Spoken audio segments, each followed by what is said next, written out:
안녕하세요. 채널 DRS의 드로이센입니다. 코로나 상황으로 심각해져가는 항공사 상황에 대해 국적항공사의 뉴스를 통해 여러 가지 소식을 접하고 계시죠. 과거와 달리 2000년대에는 수많은 외항사들이 각 지역에 대한 운송 공급의 한 축을 담당해 왔었습니다. 코로나 상황 이후 외항사들은 발빠르게 지출을 줄일 수 있는 방법을 취해 왔었는데요.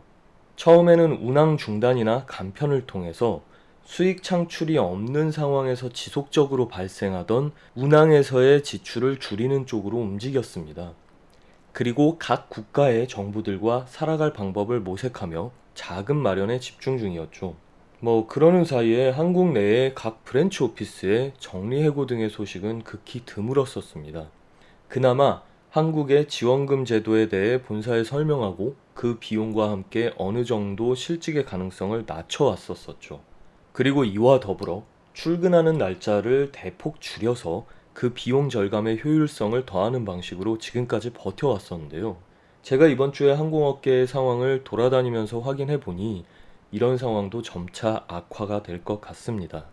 최근 벌어지는 외항사 직원들의 상황을 보자면 대표하는 직원을 한 명만 남기고 모두 권고사직을 한 경우, 권고사직의 문서를 대상 직원에게 발송하여 통보한 경우, 본사 차원에서 한국 지사 내에 감원에 대한 플랜이 이미 수립되었고 공식 발표하기 직전인 경우, 사무실을 유지하기 위해 당장 필요한 부서를 없애서 감원을 한 경우, 일단 해외 지사보다 본사, 즉 그 항공사의 자국 직원에 대한 대량 감원을 잃은 경우 등의 항공사들의 경우가 있었습니다. 감원에 대한 적극적인 움직임이 발생하고 있다는 걸 알 수가 있죠.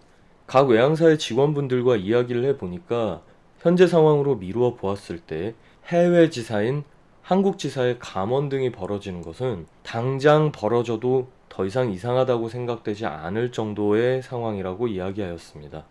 물론 항공사의 경우에는 다른 업종과는 다르게 운항을 하는 국가에 자사의 직원이 있어야만 합니다. 운항에 관련한 업무를 봐야 할 사람이 반드시 필요하기 때문이죠. 특히 한국의 경우는 국토부에서 안전과 보안의 책임을 질 수 있는 해당 항공사의 온스텝, GSA나 다른 에이전시가 아닌 그 항공사에 직접 고용되어 소속된 직원을 관리자로 지정해 놓아야 하기 때문에 더욱 그렇습니다. 따라서 이후 운항 계획이 없다면 몰라도 언젠가 운항을 다시 하려고 한다면 단순히 지사의 사무실을 철수시키는 게 쉽지는 않을 겁니다. 하지만 갈수록 나아질 기미가 보이지 않는 코로나의 전염 상황과 운항에 대한 기대가 점점 멀어질 것 같은 느낌이 들면서 각 외항사의 직원들은 항공업계의 미래에서 밝은 부분을 찾지 못하고 있습니다. 이렇게 연말까지 가게 된다면 외항사들의 오피스들은 많은 수가 한국 내의 사업을 철수하는 상황이 되지 않을까 싶은 분위기입니다.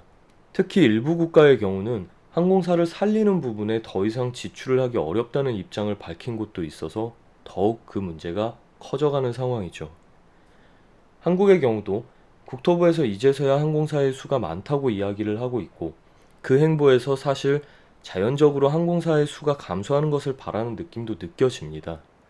어느 항공사에 어떻게 지원을 하느냐의 문제보다도 현실적으로 볼 때 국가가 한두 곳도 아니고 많은 항공사에 모두 자금 지원을 해서 살 길을 모색한다는 방법이 가능할지는 모르겠습니다만 이러한 문제가 비단 한국뿐 아닌 세계 각 나라에서 똑같이 벌어짐으로써 외항사의 상황은 최근 더욱더 급격하게 얼어붙고 있다는 거죠. 본격적으로 코로나가 우한폐렴이라는 이름으로 알려진 때가 2020년 1월, 그 수가 본격적으로 퍼지기 시작한 것이 2020년 2월에서 3월입니다. 지금이 7월 말이니까 고작 5개월에서 6개월이 지난 상황이기 때문에 연말이 되었을 때 각 항공사가 어떠한 방식으로 남아있을지 예상이 쉽지 않습니다. 코로나 상황이 해제된 뒤에 반드시 다시 한번 그 어떤 업종보다 강하게 솟아오를 업종은 맞습니다만 항공사는 질병 상황이 해제가 된 시점이 아닌 지금까지 입은 피해를 어느 정도 복구하는 상황까지의 길이 예상보다 멀어 보여서 더욱 안타깝습니다. 저를 포함한 항공사의 길에 진지하게 열심히 임했었던 모든 분들이 이런 시기를 웃으면서 추억할 수 있는 상황과 날이 빨리 오기를 기원합니다. 지금까지 드로이센이었습니다. 감사합니다.